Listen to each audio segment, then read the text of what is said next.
Hello, welcome to another edition of Crop Life Retail Week. I'm Eric Sfiligoj, editor of Crop Life and Crop Life Iron magazines, here again with Lara Sowinski. Lara, how are you doing today? Well, like most of the Southwest, we're burning up in triple digits, but other than that, doing swell. Thank you. How about I you? was going to say, here in Ohio, since we're doing the weather shtick, here in Ohio, it's a nice sunny day. The humidity's finally dropped. It's about 68 degrees. I've got all the windows open, and it's breezy. So it's what I would consider a perfect Ohio day, more akin to, though, the kind I get in early May than in early July. But I will take what Mother Nature gives me. Since Sounds divine. yeah, no, it is very, very, very nice. So, well, hey, a couple of things to talk about this week. I guess we'll start out with kind of a follow up to something we talked about a video or two ago. And that is the potential strike between UPS and the Teamsters.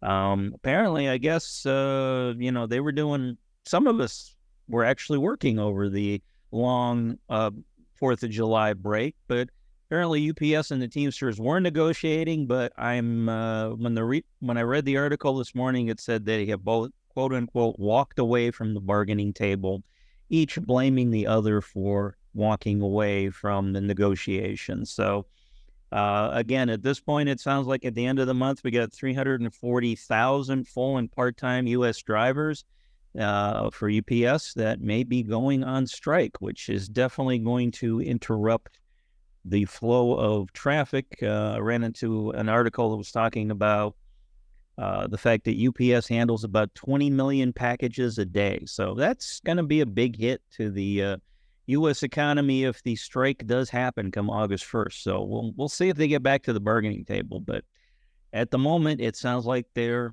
mad at one another, and hurt feelings usually means you don't sit down at the same table together. So Yeah, I've been reading, just always as I do, keeping up on supply chain newsletters and reports and such, and certainly everyone is cautioning and preparing for the strike and advising to make contingency plans. However, what type of contingency plans? I mean, other than being mindful that there will be a strike, I should say likelihood, but everything I've read.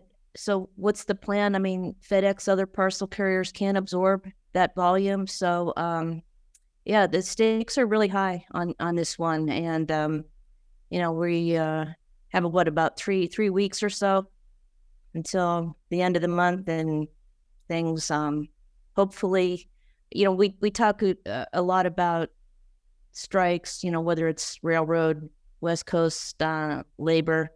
right.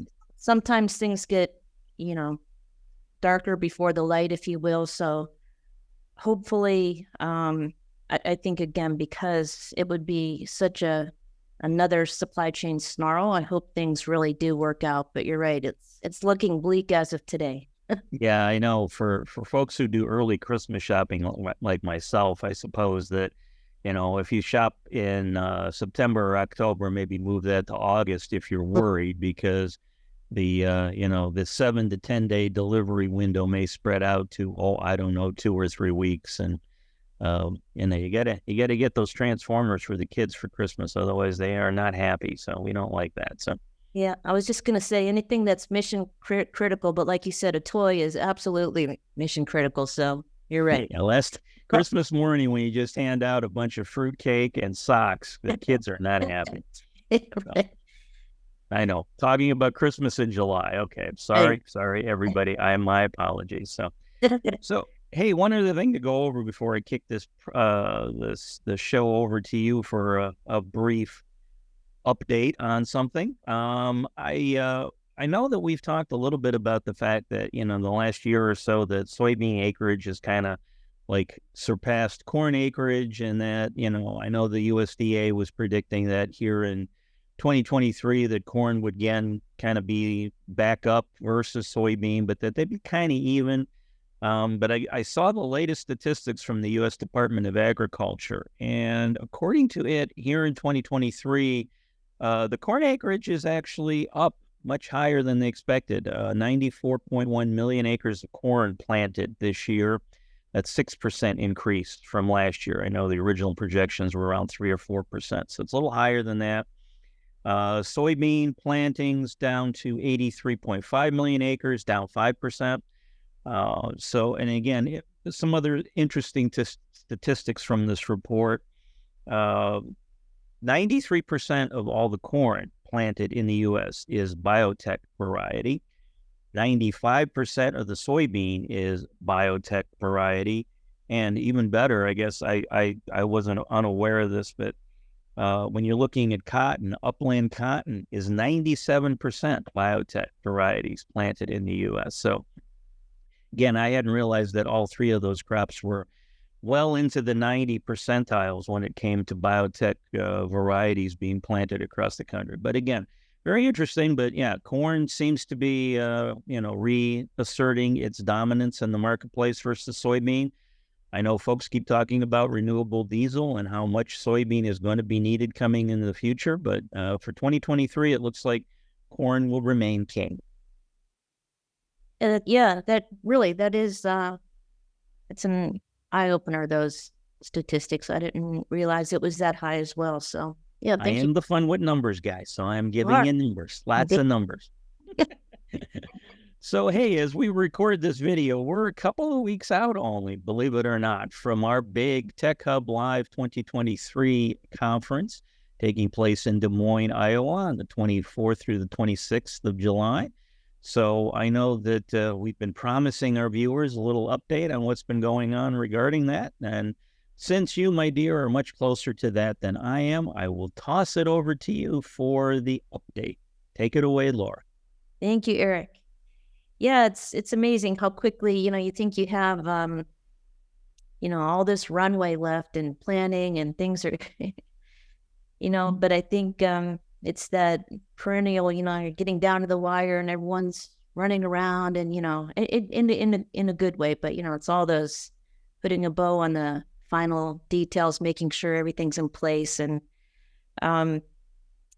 one of my tasks, this week was to prepare my letter for the Tech Hub Live show guide, just, the welcome that goes in the front of the guide. And it really gave me time to pause, thankfully, just kind of take a breath, sit down and put that proverbial blank sheet of paper in front of me and what am I going to say and why does it matter? And, I was really thinking about Tech Hub Live this year. This is my second one. It's the third time for the show, but last year was my first Tech Hub Live. This is my second. And, Tech Hub Live, ag tech being the overarching theme, why do we gather? What are we going to learn? Why are we here? And when I really think about the pace of ag tech and technology overall, it's just lightning speed, and that's not an overstatement. You think about these developments and advancements in technology that happen in a matter of months, versus years. And while AI and machine learning, for instance, aren't new, what we're doing with machine learning and AI, for instance, this year is heads and tails what we were doing last year, what we knew about it. So, I was thinking about the farmers and the ag retailers and the larger ag community that's going to be there. And as a content creator like yourself, when we write about things, when we talk about things, it's always, for me, it's like, what are we going to present? What are we going to say? Why does it matter? How are we going to, why should people invest their time and money to attend? And I really think that from an event perspective, what we have to offer this year really, really is outstanding. And, I'm careful when I use that word because, that's a pretty big thing and that you better deliver.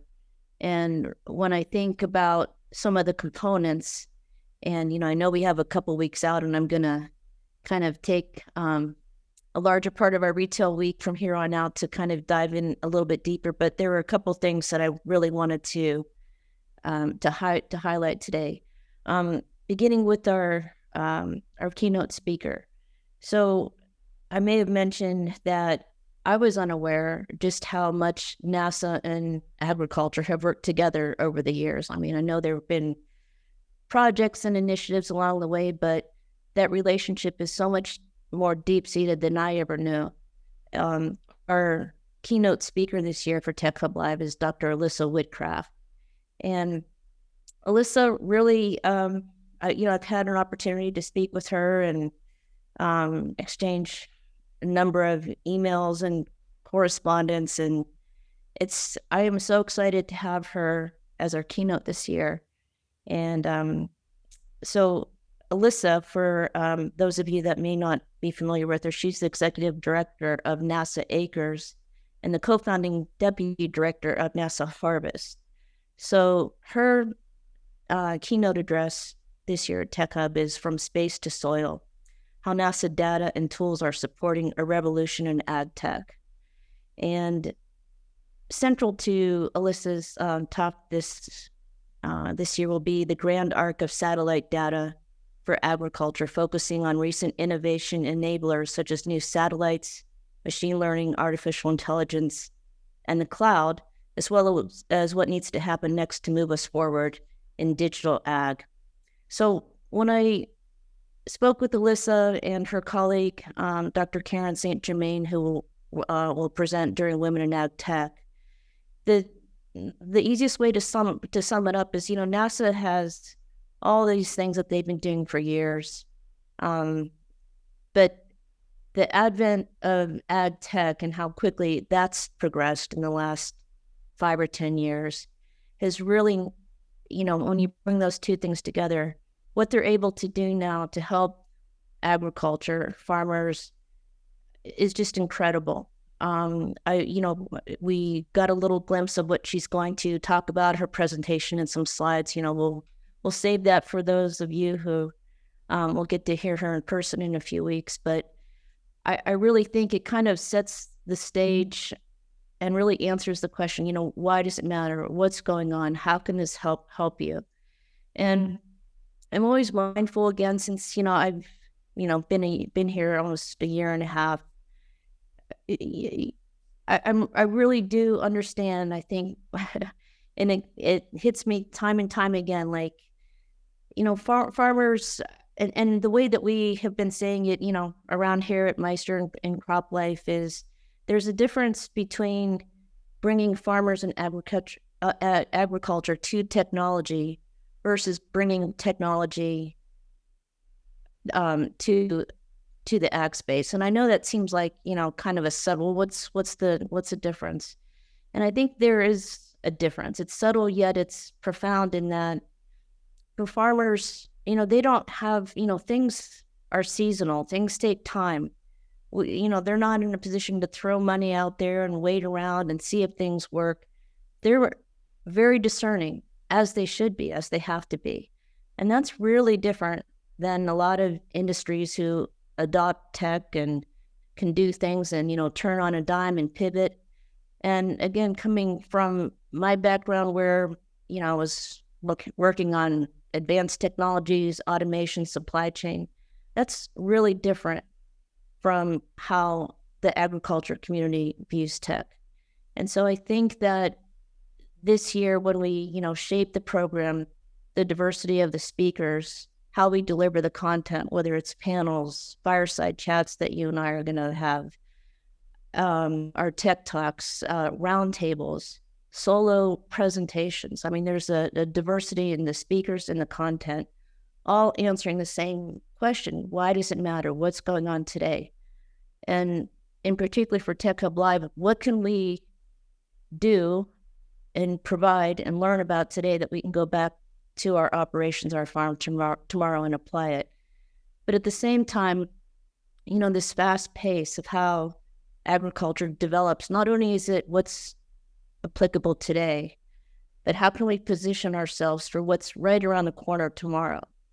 So, like I said, when I actually sat down and put together my welcome letter, I really thought about all these things, and it became a lot clearer to me, like, the why, being able to answer the why and what can we deliver this year. So I know I'm taking up a lot of time, but I think the keynote with Alyssa, I think that's really going to set, as a successful keynote should, it's going to set the stage and the tone for what we're going to be able to deliver during Tech Hub Live. And, I'm biased, but I have to say, I think it's going to be awesome, awesome, awesome. So techhublive.com for those of you who want to learn more about the program. Next week during Retail Week, I have a couple other things I'd like to spend more time on, but just wanted to put that out there today. So okay, for indulging me. Yeah, no problem. And again, check out the web address that Laura just mentioned. I have it on the screen here. And coming up here in mid-July, if you haven't made your plans yet to join us in Des Moines and you have the opportunity to, we'd love to see you there. And again, we'll look forward to hearing all the great content, including the keynote from our friend at NASA. That'll be great. So, awesome. All right. Well, in the interest of timing, let us jump into your favorite segment of the program. Time for Fun with Numbers. Okay, I have another blank sheet of paper, so go. Oh no, this one again. I kept it relatively simple. Oh, good. Another one of those where the options are all going to be similar, so you're just going to have to pick the correct thing. All right. Your number this week is 67%. Okay. So is 67% A, the percentage of corn currently in drought conditions? Is it B, the percentage of soybean currently in drought conditions? Is it C, the percentage of wheat currently in drought conditions? Or D, the percentage of time my dog spent hiding under the couch because of fireworks over the 4th of July weekend? I know I don't know how your Lucky is, but my Lucky despises fireworks. And when they started on the 4th of July at about 6:30 in the evening, even though it doesn't get dark till 9, but they were setting off sparklers and everything else. And that just petrifies her. So yeah, she wouldn't come out from underneath the couch until about 3 in. So I'm sorry about that. Well, I was able to distract my pup with food, so that always works. Food doesn't work on my Lucky. Fireworks take precedent over everything. So sorry. So what are you thinking, ma'am? Corn, soybean, which one has the 67% going on? I'm torn between A and C. I'm going to go with A. Yes. Yes, because we were talking a little earlier about crop mix. You are correct. Yeah, I guess we've had some rains in the Midwest, which has alleviated drought conditions a little bit, but not much. About a week and a half ago, it was about 70% of the U.S. corn was growing in drought conditions. Some of the rains helped, but still 67% for corn. Soybeans about 63%, and wheat's just a little over half, 51%. So again, it's been dry in the U.S. We've had some rains in parts of the Midwest. I know here in Ohio, we've had some good soakers over the last week or so, but other parts of the country where the corn is growing, it is lacking water, unfortunately. So we'll see how what pans out when, we get into September timeframe and they're getting ready for harvest time. So. Great. Well, I'm glad I got it right, but bummer of a topic, right? Yeah, I'm sorry about that. Sorry to end on a down note, but anyhow, hopefully we'll get more rain. It'll stay cooler, and the corn and soybean and wheat will start doing a little bit better out in the field. So, absolutely. On behalf of myself and Lara Sowinski, everyone at Crop Life, thanks for joining us for this week's edition of Crop Life Retail Week. We'll see you again soon. If you have questions or comments about today's episode of Retail Week, contact us by email or Twitter, or type your message in the comment section below. Your feedback is important to us. We will try our best to address your thoughts in next week's episode, and be sure to subscribe to our YouTube channel.